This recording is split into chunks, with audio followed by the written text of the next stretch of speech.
We're back here on the 80s at 8. I absolutely love doing interviews, and we have a very special guest today. We have a Grammy, Tony, CMA, and ACM Award nominee. He's a former BMI Songwriter of the Year, a CMA Triple Play Award winner, but I almost think that diminishes his talents as a guitarist, as a singer. He's just the full package. We are very lucky to have 80s hitmaker, Mr. Skip Ewing, on the show. Thanks so much for coming on the 80s at 8, Skip. Hey, glad to be here. I just barely clipped it in the 80s, didn't I? I think the first hit that I ever had was in 89, I think. Yeah, yep, you're Yeah. correct. But you had six top 20 hits in the 80s, and like you said, it was only 2 year span. That's pretty impressive. I think it's lucky. We're gonna talk a lot about your 80s stuff, but first, you made some news probably about a month ago here. You had a song that was recently recorded by Lainey Wilson. You and Dean Dillon wrote a song, and talk a little bit about that to have, a huge artist right now. I believe she is the reigning CMA Entertainer of the Year. What's it like to have her do your song? Well, I mean, of course, I'm honored. I'm honored when anyone does, when anyone chooses something that I have had a hand in creating. I'm always honored by that. If I'm just really heart open with you, it doesn't matter how big they are. It's the fact that for their career, they're choosing that and thinking that is one of the best things they can record. And I just go, man, that's amazing. When we're fortunate enough to have someone like Lainey Wilson, who is, entertainer of the year and genuinely talented. Well, of course, it's an amazing. It's amazing good fortune. Dean Dillon has written so many hits for George Strait, and it's the only song I ever wrote with Dean. I don't even know Dean well. We just got together that one time and wrote a song, and then 20 whatever it was, 25 years later, it's a hit. And it's a hit with Lainey Wilson anyway. And the thing is that Apple Music chose that song to be there's a program that Apple Music has called Lost and Found. And so they called me and they said, hey, can we release your demo of the song? So, I just went in the studio real quick 20 years ago and sang the song. And they said, we want to put that out. And then we want to put out what Lainey recorded. And you know, and here's what's really fun. Here's the crazy thing. There's about to be another release on that song. I can't tell you who, because that's a surprise too. So Wow. you just never know what's going to happen. And personally, I really like Lainey. I like who I know she is. I don't know her personally, but just the way she is and how she carries herself, and and she's an incredible singer and a songwriter in her own right. So what a wonderful thing to have happen. Absolutely. Did you ever think that that song, I Would If I Could, would see the light of day, at this point? Well, you can't. There's no way you could ever, if you've written something and you feel it's a good song, something can happen anytime with that song. It could be licensed for a movie, a television show, or something like this could happen. Or, I've reached back into my own catalog, like, you know, I don't know if you know I don't know if you know too much of my story, but I had a lot of hits, but I sold everything in Nashville and left Nashville just to go study horses. I went and practiced horsemanship and worked with horses in every situation I possibly could, because that was a spiritual journey for me that I needed to take. Wow. Well, 8 years later, I find myself in Wyoming, and my wife saying, "You started writing some new stuff. You need to put the journeys together." Well, it's funny. I even reached into my catalog and cut a song that was 20 something years old, and said, it was just, I love the song. So, I even did that to myself, you know? Wow. That's so cool that you just, like you said, you never know. That's awesome. Well, sir, I'm sure, everybody asks this, and music had to be something that just from an early age that When's the first time you kind of remember being connected to music and knowing that this is something you wanted to do? I was already playing guitar before I remember. I do not remember asking for a guitar, but I don't remember a time that I didn't want to play. They said I asked for a guitar when I was like 4 years old, and I played it all the chances I could. I didn't get a lot of lessons. I got a few lessons, and so I taught myself a lot. I would stay up, late at night and just play whatever I could think of, which that is kind of what led to songwriting. To be honest, I made stuff up, Wow. and whether it was right or wrong, but I was little. And then I basically kind of ran away from home and went to Nashville right out of high school. I was going Um, to ask, you yeah, weren't very old when you even your first no, hit. I think you were 24. When did you first arrive in Nashville? I mean 80. Let's say I would have been, I think, 84 Okay. something. Yeah. So I think. And I got to Uh, ask, what was country music like at that time? Because to me, one of the great things about the '80s is you had people like Merle Haggard and George Jones and Dolly Parton still making music, but then you had people like George Strait and Alabama and see these great artists, Reba, that we know coming onto the scene. What was it like to be part of that music scene in the mid '80s? well, I have to be honest. I didn't feel like I was part of it. I mean, they were all. I was a fan of all of these artists, and I knew all of their music. And heck, man, I was just scratching a pencil and playing my guitar, trying to see if I could um, express myself in a way that was powerful enough or skillful enough for other people to like it and maybe make a living. And I just followed the opportunity. I didn't know I would be a country songwriter. I didn't even think about that. I just played every kind of music I could think of, from classical to jazz to I mean, everything. I was a five-string banjo player, and I played, piano, but acoustic guitar was always that the thing that was close enough to me. And so it completely surprised me. George Jones was the first person who ever cut a song, and that was 1985.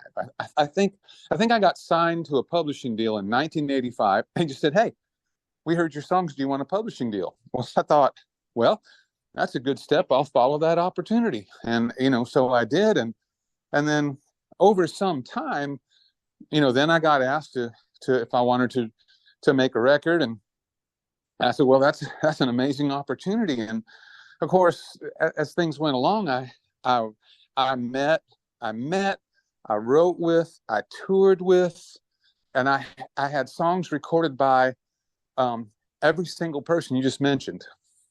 When we get to the songwriting portion and we talk some about your '90s songs, especially, it's easier to talk about the people you didn't write for than the people you did because there's so many of them.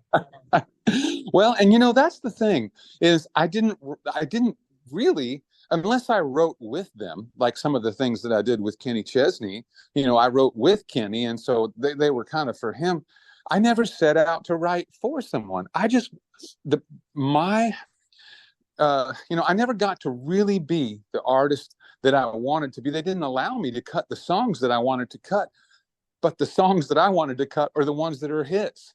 Wow. I mean, I wrote a song for Colin Ray called "Love Me." It's the song about the grandma and the grandpa and the tree. If One you of the get there before I do, don't give one of up the on most me. beautiful songs I've ever heard. It is absolutely gorgeous.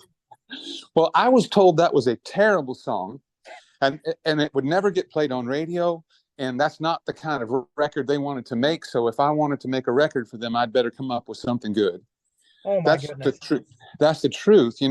And so then I didn't, I wasn't allowed to make the music that I really wanted to make. And that's how now, as it's come back around, I have I have opened the door to finally get to be the artist that I wanted to be. Put my band Horsepower 307 together and started releasing music. And it's no different.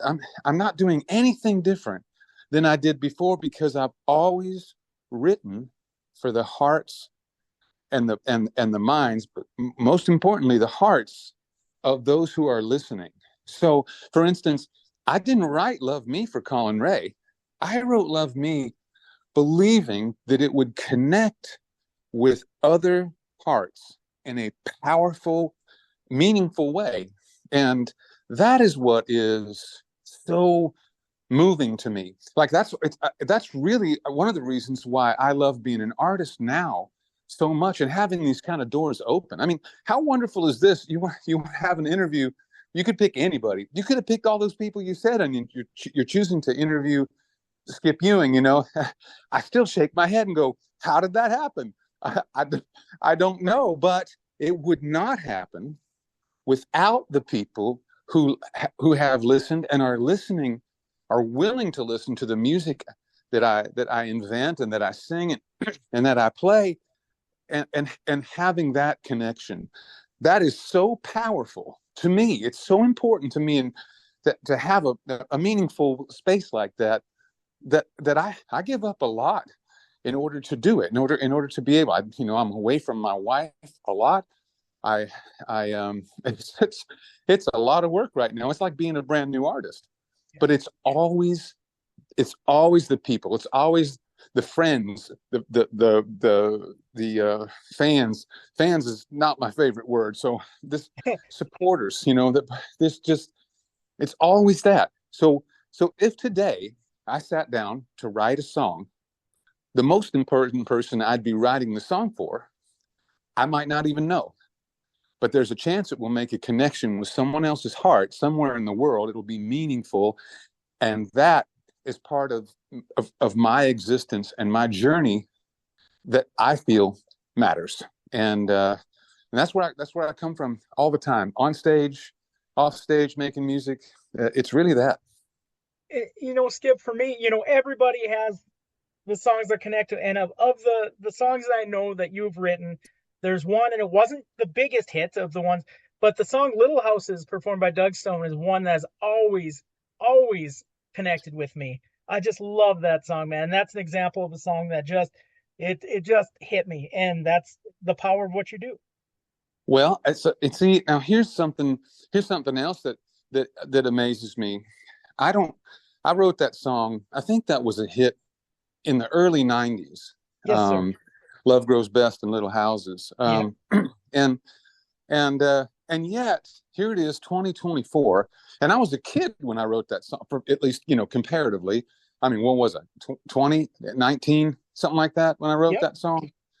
And yet we're having a conversation in 2024, and you still remember that song. That is the power of of uh, of music. And you asked me how I feel. I'm honored. In fact, I'll tell you something that happens.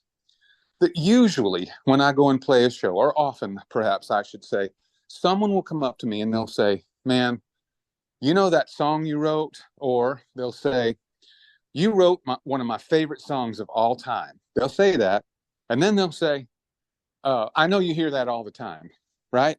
Yep. But here's the thing. I might hear it often, but for instance, I've never heard it from you.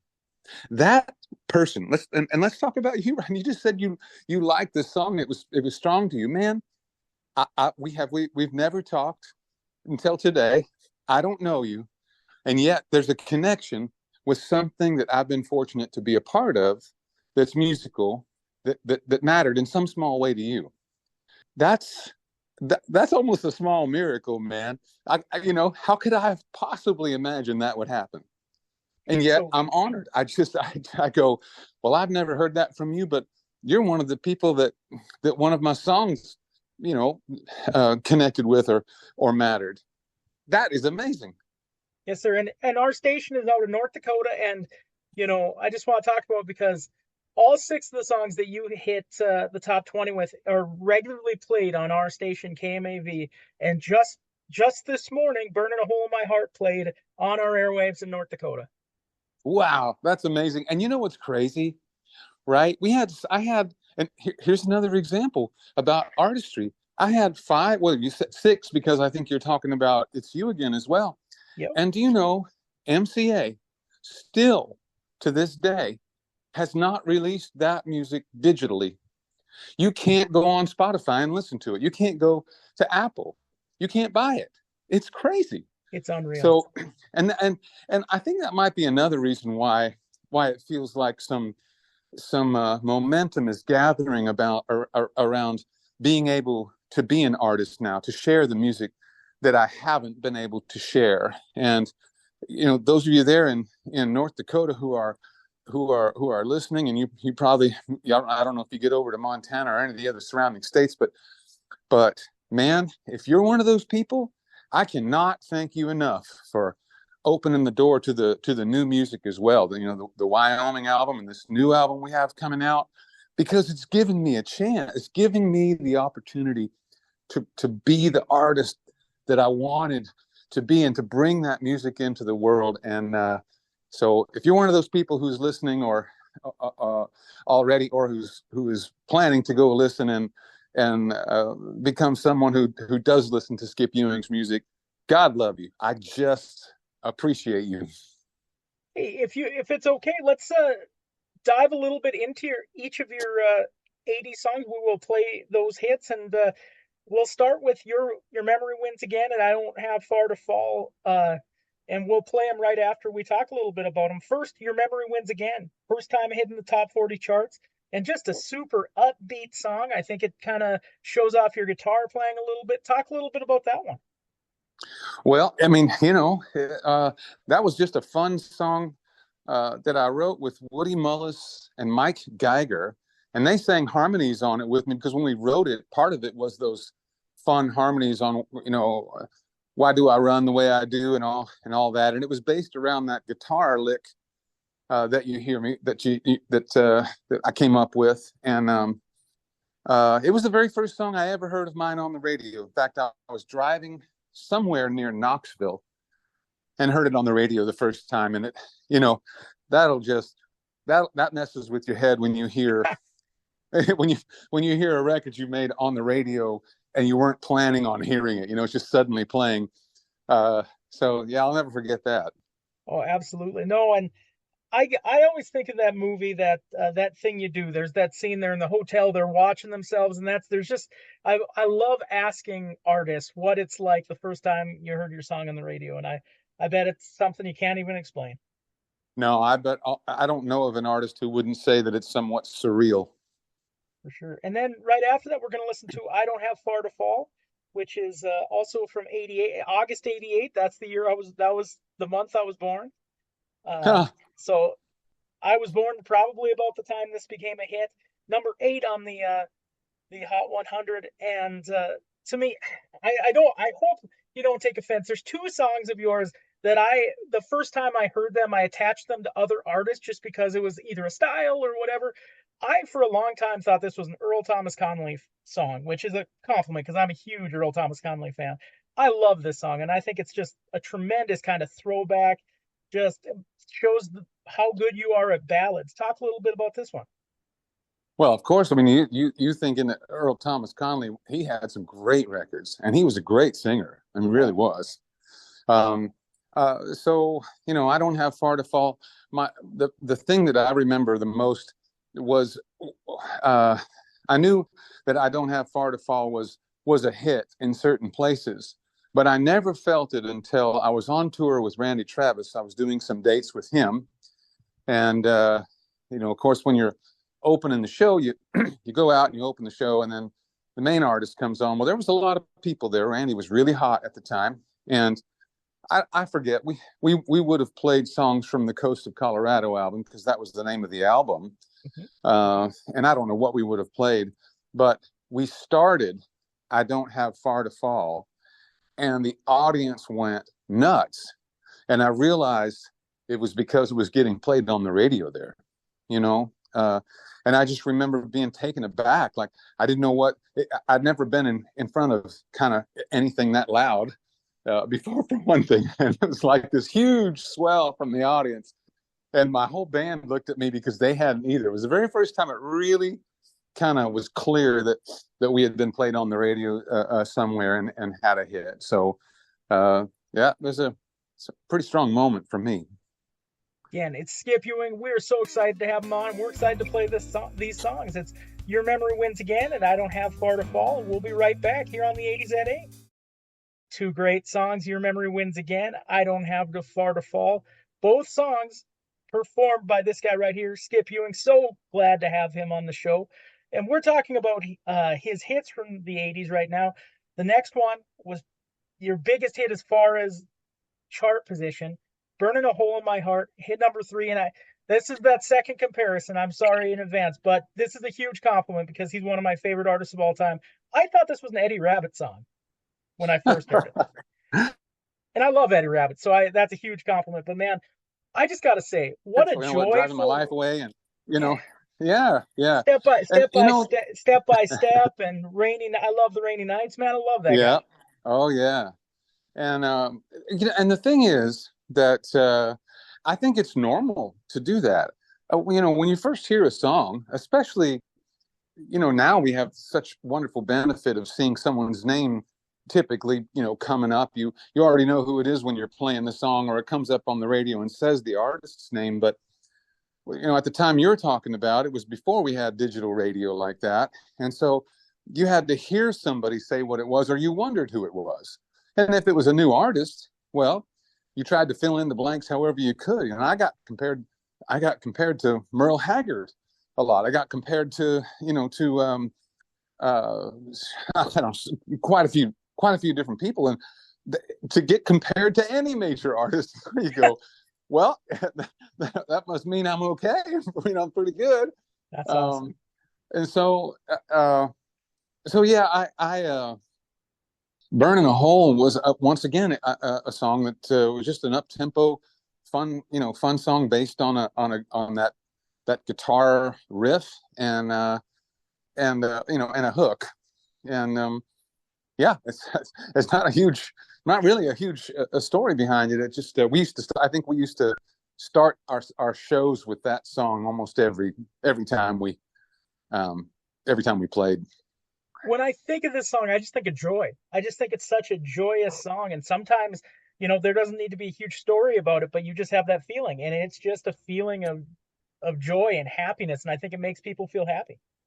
Well, I hope so, and this is an interesting thing that I was, I was going to say about being an artist. Here are these songs that I cut, and they were all doing pretty well. I mean, it was right at the start when I was of my writing career.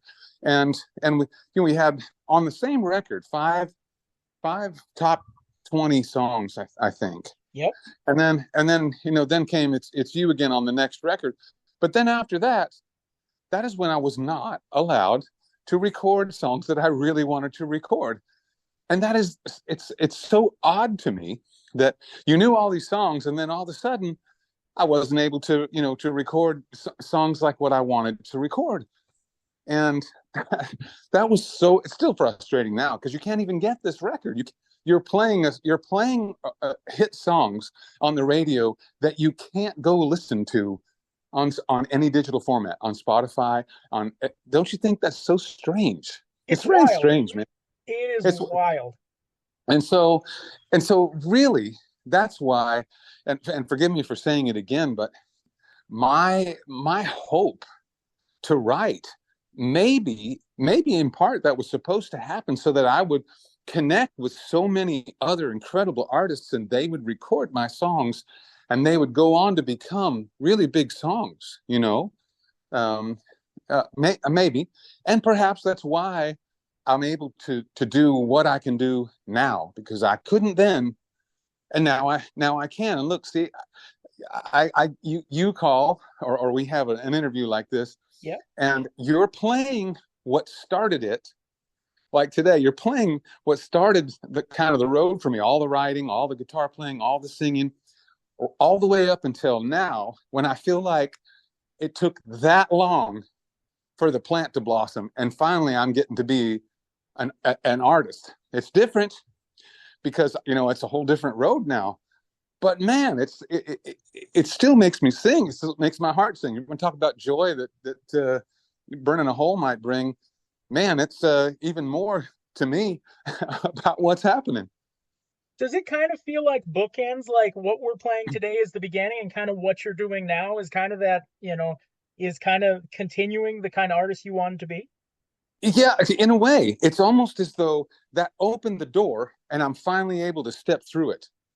So it's almost like this is the real beginning of my artist career. Uh, and we've only had we only just now started making some of the new records. We had the Wyoming album out, and now we have Road to California that will be coming out here in the next few months. But yeah, that's what it feels like. And I will have to say this: I'm in a different place, in my musical existence, if that is. I'm at a, especially after traveling and working with horses so much. I learned a great deal about me working with horses, and I just learned a huge amount of things about relationships. And believe it or not, it even changed my relationship, not just with my wife and my friends, but it changed my relationship to my own artistry and with the people I know will listen. And if anything, it just, I mean, like, it just, my appreciation just went through the roof about people listening, because I think listening is rare now. People don't necessarily choose to listen, and when they choose to listen from me, it's a gift. If you choose to listen to something that I wrote, I recognize that as a gift in a way that you're giving me. You're saying, "Well, I trust this enough. I'll give it a shot. I'll give your new music a chance." What a gift that is, and that's what's happening, and that's kind of what didn't happen then. And so now I know I'm holding my guitar and writing songs in a space that I wasn't before, with, I think, better understanding and maybe even some, well, it's definitely some different skills, but maybe I do some things better. My wife jokes and she goes, "Honey, your voice was good, but it's better now." And I'm like, what does that even, what does that mean? She said, "I don't know." And so even my wife, I shake my head and go, how in the world did I get that lucky? I'm excited. A little bit later in the show, we have a special acoustic version that you did of Road Dog, and I can't wait for people to hear how well you still sing. And then we're gonna get them to your YouTube channel, your website, all that kind of stuff, because she is spot on. Your voice still sounds fantastic, and I can't wait to be able to get listeners to listen to your new music, because, like you said, I just think you sound great. I love Road Dog, and we'll hear that in just a little bit. Thanks, man. Absolutely. Well, right now, let's play Burning a Hole in My Heart from Skip Ewing. We're back on the 80s at 8. We are with Skip Ewing, a fantastic 80s artist. We've heard his first three hits of the 80s now.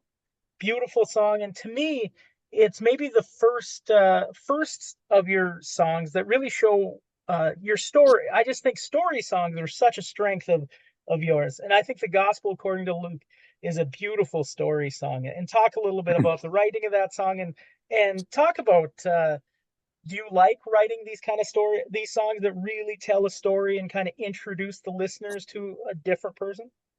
Well, the Gospel According to Luke, there actually was a place called the Daylight Cafe. There actually was someone there at the Daylight Cafe that we were going to buy breakfast for. And we went in the restaurant. It was like really early in the morning. I want to say 6:30, Don Sampson and I. And we thought, we should buy that guy breakfast, man. We went back out and it wasn't there. And there was no place to go. It was really an odd thing. We went, where in the world did he go? I mean, I suppose somebody could have picked him up, but it was strange. We walked back in and we're talking about it, and that's where the roots of that song came from. And uh, as far as writing story songs, I've been talking a little bit about horses, and I like to say something about horses.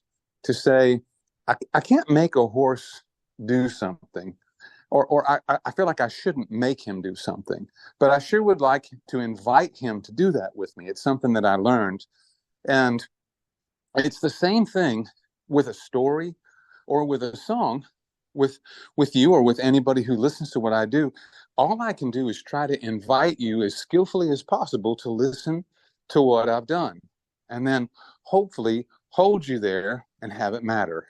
Um, and so story songs to me, like the Gospel according to Luke, um, they're almost like small movies, and sometimes that's the only way to say what you really want, or at least for me as a writer, it's one of the most effective ways to be able to say what needs to be what something that I'm wanting to say. Just like, Love Me is similar to that, the song we were talking about earlier. That's a story song, but I wouldn't be able to tell that story if if we didn't make it a story. I wouldn't be able to make that point because it has to be set up. The scene has to be set. Um, and for Luke, in the Gospel according to Luke, to say what he wanted to say, it's just, for instance, the kindest, most compassionate people that I know and respect, they have a heart like this man, like Luke does. I'm, those are the kind of people I like to be around, and it's also the kind of person that I aspire to be, and that's the only way to maybe put it out there. And what's crazy is, of all the songs that I had on the Coast of Colorado record, even though you can't find that record, well, you can't just stream it. There is not a show that we play now, Skip Ewing and Horsepower 307, where I don't get asked to play that song. We end up playing at least part of that song at every show. Hey, I do thank goodness that this was on your the compilation, because this specific song does still stream and I listen to it quite a bit. So Nice. I'm thankful for that. Nice. But it's a song that sticks with people, so it does not surprise me that you play this at every show and that people still remember it and ask for it. Let's hear the Gospel according to Luke from Skip Ewing. Now we're capping off the 80s here with two songs that you wrote, your last two hits of the 1980s. It's The Coast of Colorado, which hit 15 on the charts and was the final single from Coast of Colorado. And then we'll also play the lead single from The Will to Love that hit number 5, It's You Again. First, talk a little bit about The Coast of Colorado, and why did you name your album that?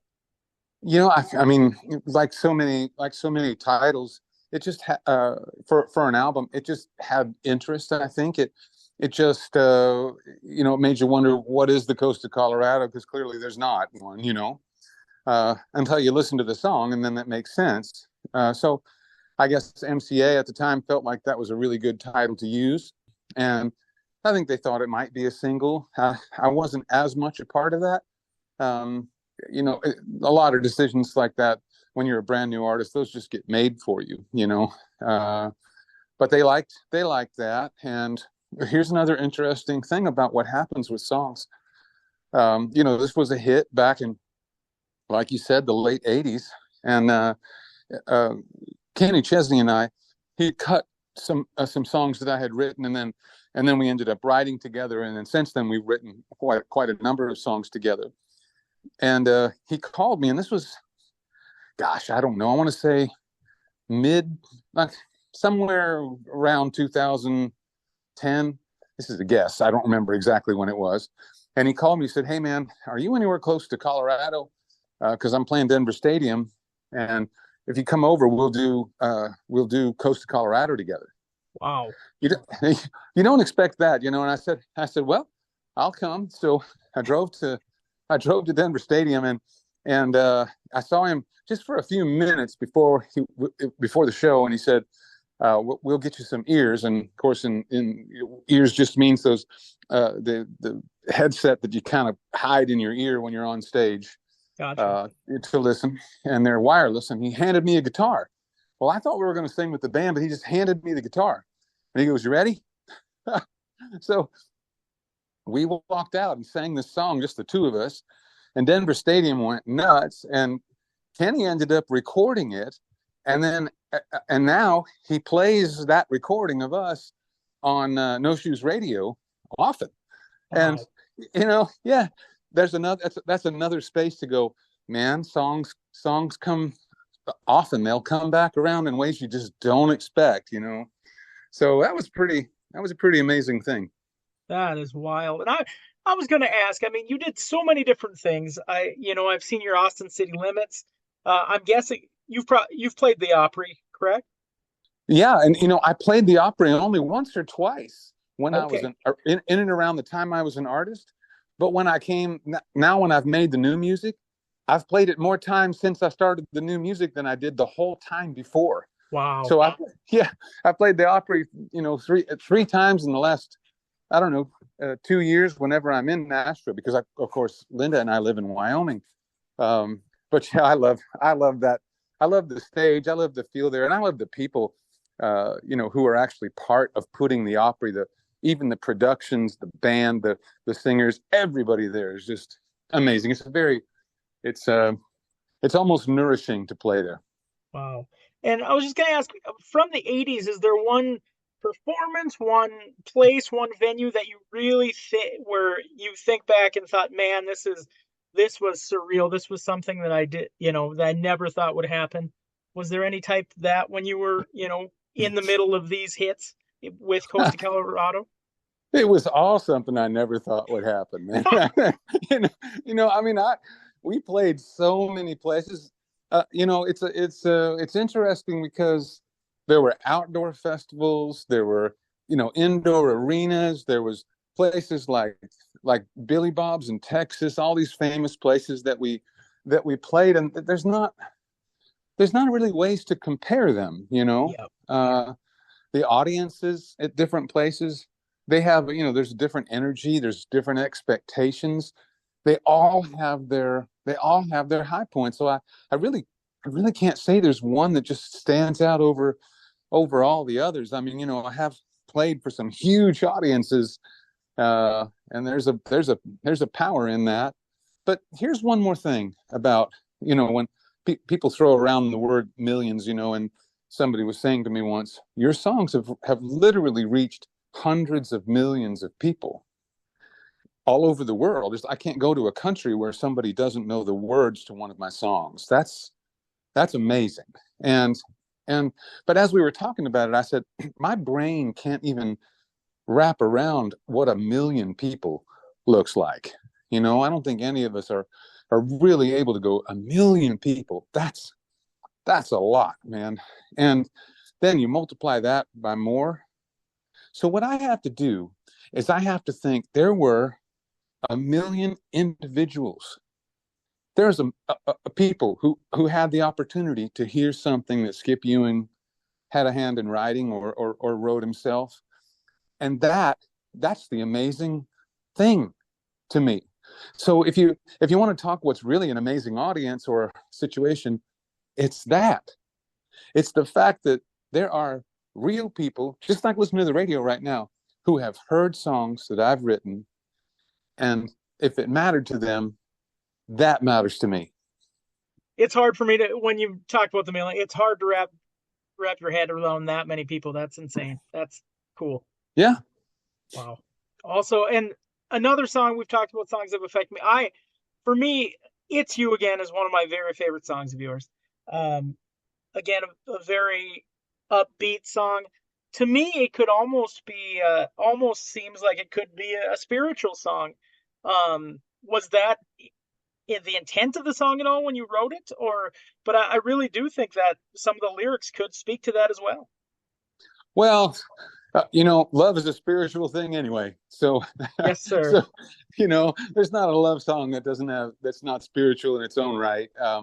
Uh, but there was honestly no intention of that. We just wrote the best song we could using that hook and the guitar, a guitar movement that I'd come up with that you hear at the beginning of the song. It's sort of a signature thing about that song, and I did always like that song. It's fun to sing, and it's a very positive, very positive and uplifting song in a way. At least when I sing it, that's what it feels like. And that's my thought.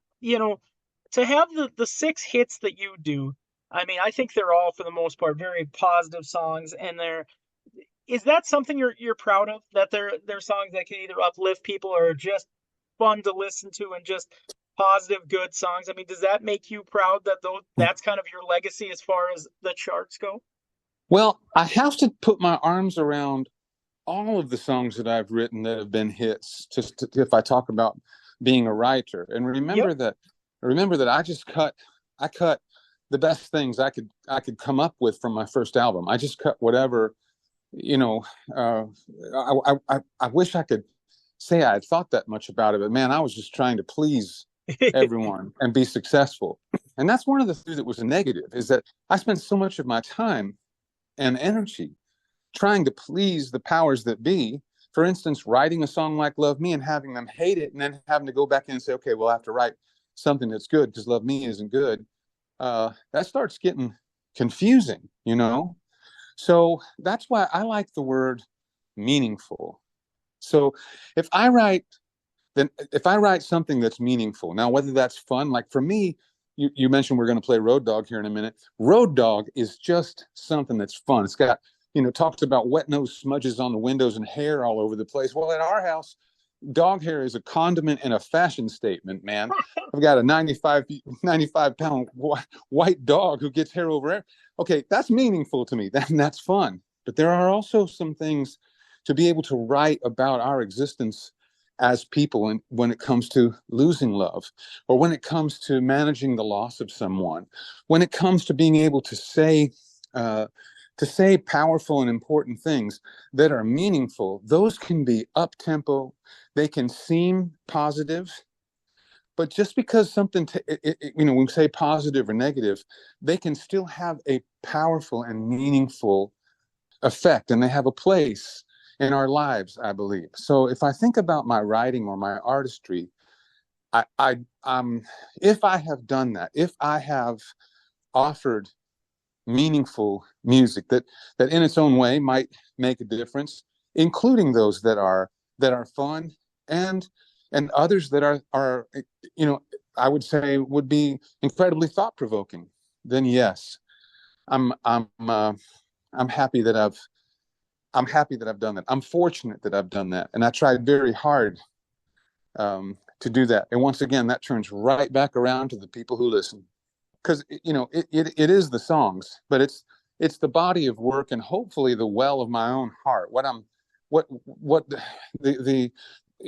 the if life is a river like that, and all that stuff is connected. It's all, that whole journey is connected, and I know that what moves me is making that connection. Where are we all the same? And uh, speak to that and enjoy it. Uh, so yeah, that's what being an artist is for me. And writing is being an artist. To me, it's a huge part of it. Absolutely. So we're going to listen to The Coast of Colorado and It's You Again. And both songs that, man, I have listened to a lot. And especially It's You Again is a song that I've I've heard at different times in my life, and it seems to have a different meaning all the time. So really appreciate this song. And so again, this is Skip Ewing with Coast of Colorado. It's You Again. And then we're going to come back. We have a little surprise, a little song that he wrote from the 80s. Then we're going to talk about his songwriting and then get into Road Dog. So it's here on the 80s at 8 with Skip Ewing. That was It's You Again in the Coast of Colorado, joined by singer-songwriter Skip Ewing. Skip, I looked through your songwriting credits and was looking for a song from the 80s that we could play, and I picked one that I really, really enjoyed, and it's a song that wasn't necessarily a huge hit, but I love it, man. It's Rockabye Heart by Dana McVicker. Okay, that's Yeah, cool. I yeah, haven't heard that in a long time. what do you remember about writing this one? When I first was writing in Nashville, I just basically got tossed in a room almost every day and was told, bang something out, write, write a song. And so whatever would come up, we would try to make a song out of it. And that really is what happened. I wrote with a lot of different people. And if I'm honest, I don't remember anything particular about writing that song. And at this moment, you surprised me, and I can't tell you who I wrote it with. Which is a shame, and I haven't heard it since then. And Dana's a good singer, and I kind of remember the hook, the way it goes. But I'm just honest. That's really what it is. You probably didn't go into this interview thinking I was going to ask you about the song. No, certainly not. Well, that's part of the fun, man. You never know Yeah, what you're gonna. Yeah. Mm-hmm. This But is a I've had song. so many, literally had hundreds of songs recorded by major label artists, and um, yeah, And this was written with Michael White, it looks like. Michael White. Okay. There you go. And this is from 1988. It hit the country charts. The song is Rockabye Heart, and we will be right back with Skip Ewing. Back with Skip Ewing, hearing a song he probably didn't expect to hear today. That was Rockabye Heart by Dana McVicker. Thanks so much for letting us play that one. Oh, of course, man. Again, I think that's so great. It's awesome that you knew that song. Very cool. And so now I kind of want to talk about transitioning to the songs. We've talked a lot about the songs you've written for other people, and I'll actually give you a quick break because I'm going to list off the some of the big songs you had in the 90s and 2000s, and it's probably going to take a long time. So you wrote The Hole for Randy Travis, Stranger in My Mirror, Randy Travis, Love Me, Colin Ray, which we talked about, If I Didn't Have You by Randy Travis, Little Houses by Doug Stone, Someone Else's Star by Brian White, Rebecca Lynn by Brian White, I'm Not Supposed to Love You Anymore by Brian White, Me and You by Kenny Chesney, Something That We Do by Clint Black, If I Never Stop Loving You by David Koresh, Matches by Sammy Kershaw, Wish You Were Here, Mark Wills, You Had Me From Hello, Kenny Chesney, Put Your Hand in Mine, Tracy Bird, I Believe, Diamond Rio, I'm Almost Out of Breath. That's not a song, that's just me saying that. And the last one, and a very interesting story with this one, Every Other Weekend by Reba McEntire. And your voice is on a lot of the radio versions out there as well, correct? That's right. Yeah. How cool is that? Tell you what, man, just what a body of work.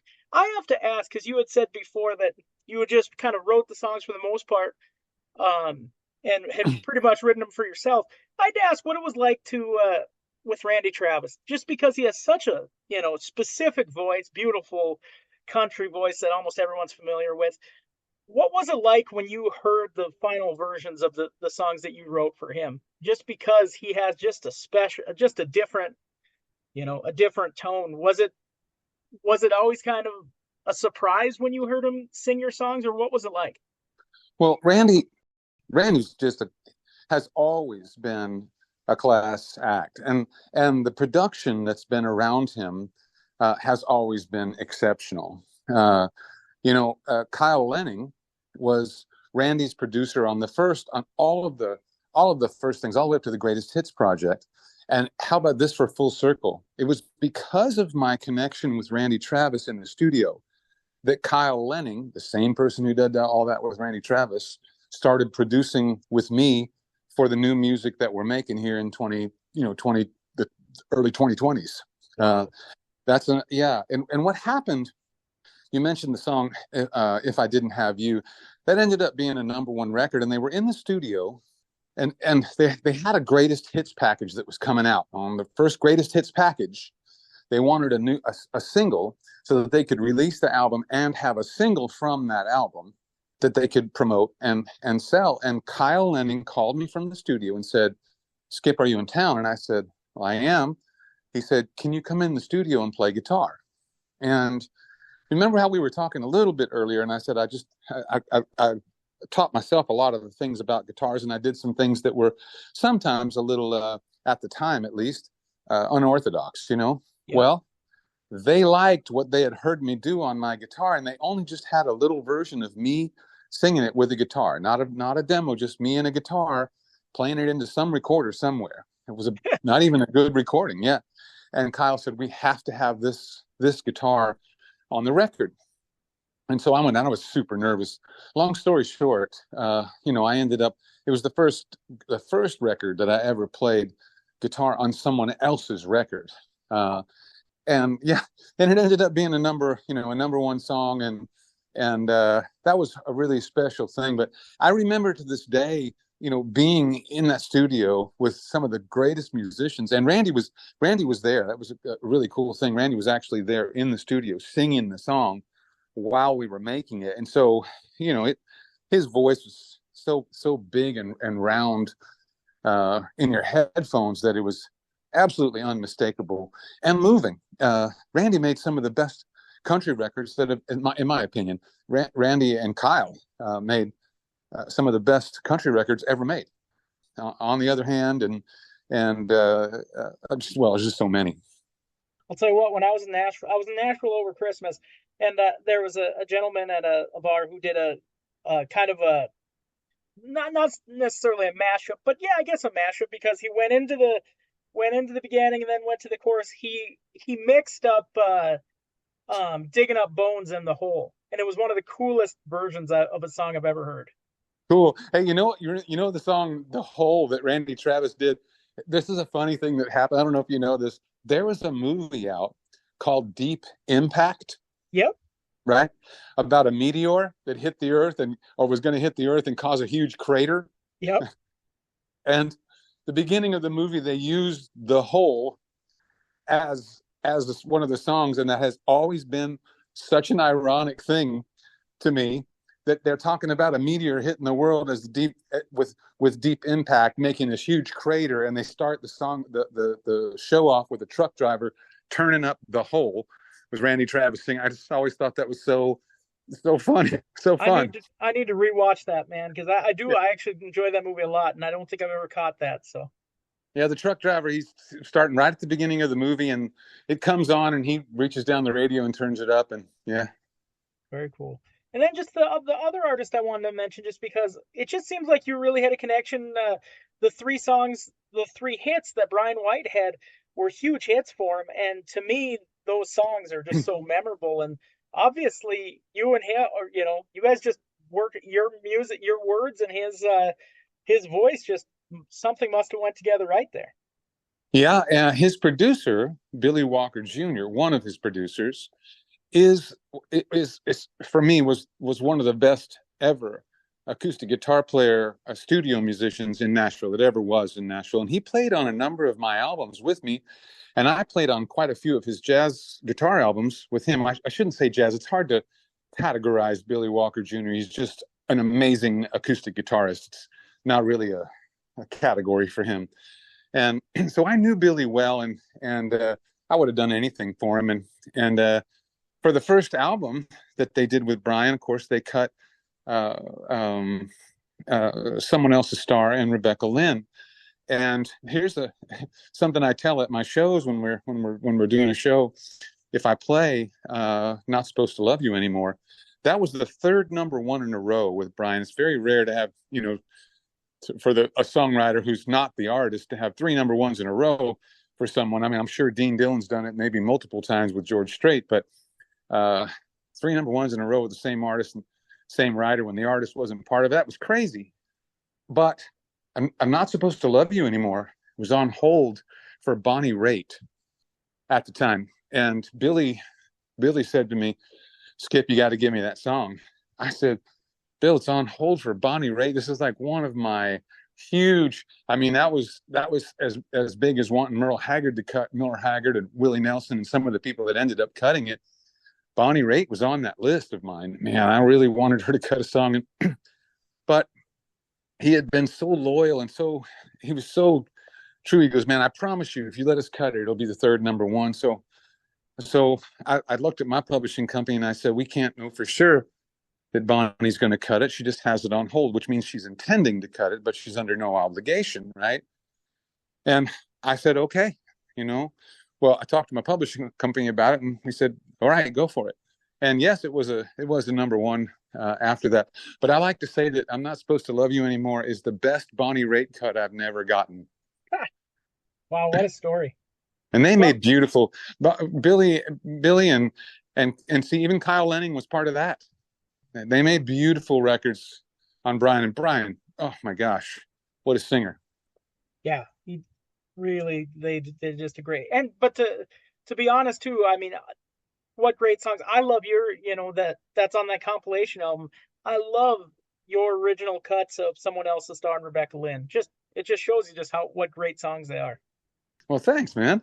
Oh man, absolutely. Now we've been waiting all show. Let's talk a little bit about your current single Road Dog and your upcoming album as well. Tell me a little bit about the song Road Dog. I mean, it's such a fun song. And you talked a little bit about it. What was kind of the inspiration for it? I mean, truthfully, we have a dog. Well, we have two dogs now. but at the time we only had one, and his name is Shotgun.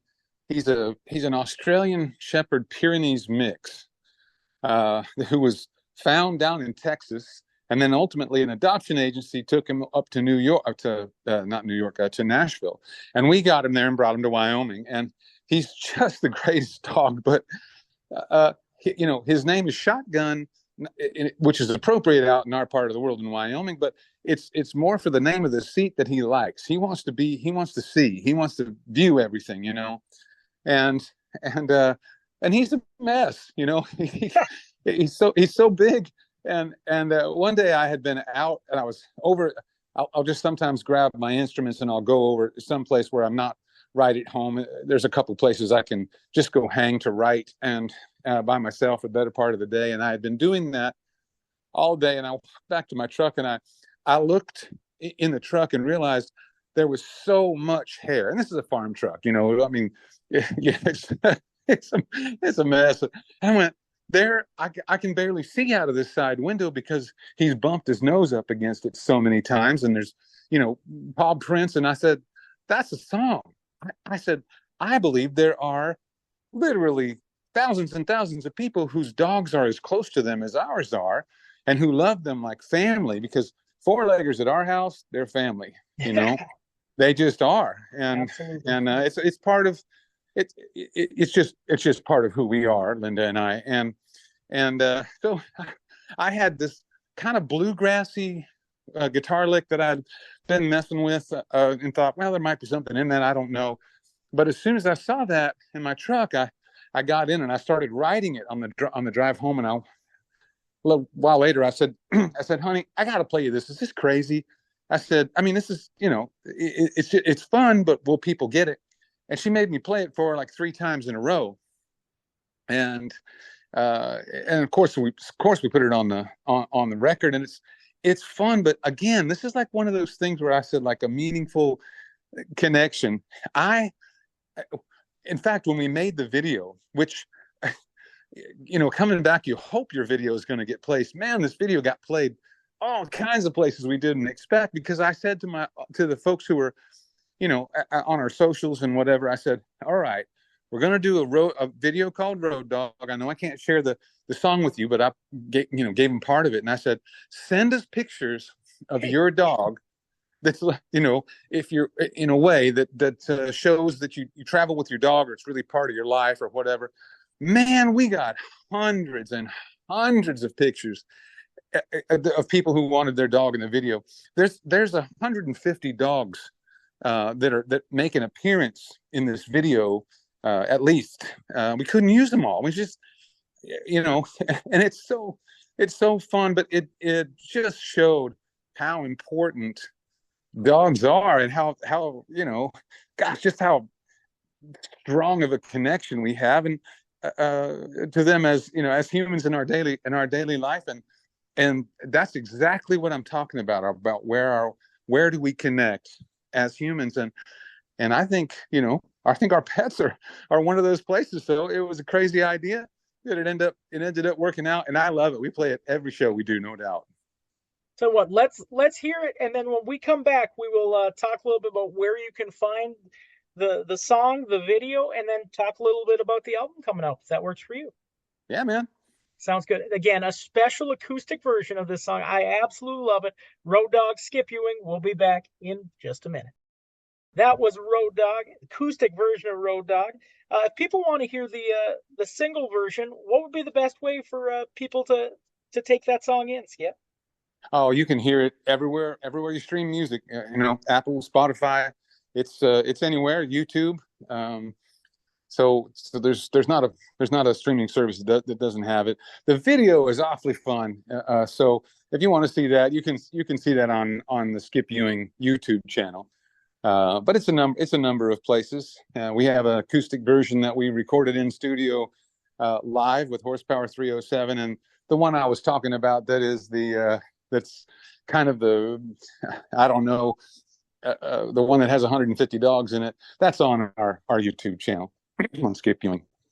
The website is skipewing.com. It has tons of great info, including tour dates, all that kind of stuff. And Matt, I'm just excited to hear you talk about how excited you are where you're at in your career and that you really feel like you're doing the music that you wanted to do. That's amazing to hear. It is amazing to feel. It was a huge leap of faith. And like I was saying earlier, I mean, I've got to be out to break the rules. I'm not 17, trying to get a record deal. I'm, you know, I'm making music that I would have never made when I was 17. And what's interesting about it is that having had a good bit of my career happen already, I'm in a different space about it. I feel like I can bring something to the table that I never would have been able to. And that includes the kind of music that I'm writing, the musicality behind it, the kind of band that will come out and play with me. I mean, really and truly, when we do dates with Horsepower 307 is made up of some of the best musicians I know. I mean, truly, truly. Nashville icons will come. People, I just go, wow, and they enjoy playing with me. That's amazing.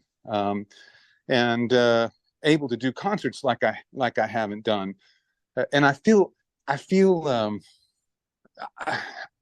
fortunate, but I also feel joyous. I'm like, I get to write and play music that I really believe in, whether that's something somebody thinks is supposed to get played on the radio or not. Some of it I think definitely should and could be played on the radio. Will I get that opportunity? Not unless I have another major record label deal, but will I have the opportunity to share it with those who are finding out about my music? Clearly, because that is happening. People are coming and listening and going, "Whoa, dude, this is really good." I'm humbled, and I just go, "Well, I'm praying it is because I'm working my tail off to make it happen, and everyone around me is too." But it went from me and a classical guitar sitting at a little bitty cabin in Wyoming. Went from that to now major studios and incredible production situations and engineers and uh, uh, booking agencies and it is taken off, and I couldn't be more ecstatic. And I hope that I do invite you skillfully to listen, and I hope you enjoy what you hear, and if you do, uh, man, I appreciate it. I can't wait to play for you. You bet. And Road to California is the name of the upcoming album, and you said sometime in the next couple months. Uh, any what can people expect to hear? There'll be a new single that comes out called "Wreck of My Heart." That comes out February the 9th. Nice. Um, yep. Then we'll have another single, and then the album will come out. And I think it's slated for, I want to say, sometime in April, but don't quote me on the exact date because I don't. I think it's sometime in April. So there'll be another single or two before it comes out, but it won't be long. So, sir, right now, and I haven't even shared this with you. You have we have two episodes of our show that are 100% dedicated to your music in this interview. And when the second one airs, and when we're talking right now, and when this airs in 2 days, your next single will be airing. So that's pretty cool. Sweet. So, and I'll tell you I what, love it. it has been just an honor to have you on the show. We've had a lot of interviews on the show, but you're the second country artist that we've had, and the first was somebody I think that shared the charts with you a couple times, T. Graham Brown. Yeah. So T. All right. yeah, he was a lot of fun to have on the show as well. Yeah. He's just at least when I've been around him, he's a genuine spirit, man. He's a good guy. Oh, he's a cool guy. But I'll tell you what, when it comes to genuine, Skip, to hear you talk, genuine is the number one word I think of, man. It's just so good to hear you talk about your music and why you write music. And that is clearly the listener. That is really important, like you said, to capture the hearts of your listeners. And it's been an honor to get to talk today. My pleasure. My pleasure. Can't wait to talk to you again. Sounds good. Anything else you want to add out there, my friend? I think we've said just about. I think we've said quite a bit. Other than me to offer my thanks to you for having me on the show, and as ever, Thank you for listening. Hey, it's Skip Ewing. Thanks so much for joining the 80s at 8.